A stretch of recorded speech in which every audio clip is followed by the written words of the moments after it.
Hey there, and welcome to another Papetti Math YouTube video tutorial where I'm going to be teaching you, yes you, Algebra 1. And in this video, we're going to continue on our journey of discovering what a function is.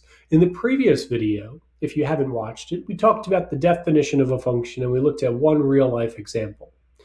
In this video, we're going to continue on and look at one more real-life example of a function.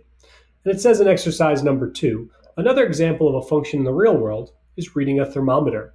For every possible reading in degrees Celsius, there is exactly one conversion to degrees Fahrenheit.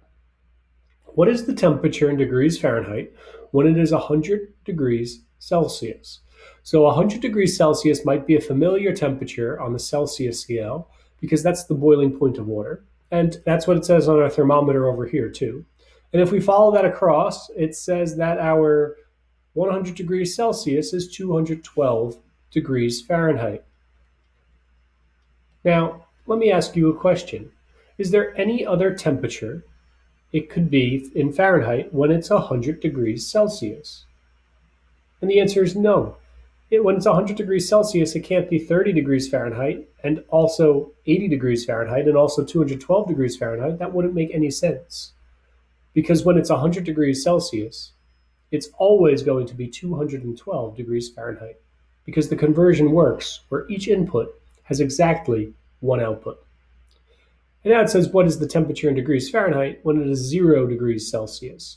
And again, it says on the thermometer what 0 degrees Celsius is. We follow that along, and that's the point where water freezes. And if we know what the freezing point of water is in Fahrenheit, or if we look at the thermometer, it says it's 32 degrees Fahrenheit. And just like in part A, there's no other temperature it could be when it's 0 degrees Celsius. And that's because converting Celsius to Fahrenheit is an example of a real-life function, where each input, the degrees Celsius, has exactly one output, the degrees Fahrenheit. So that concludes exercise number 2.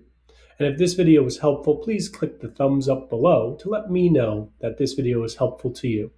You're now ready for exercise number 3, which you can click on by clicking this link in the video. Thank you for watching.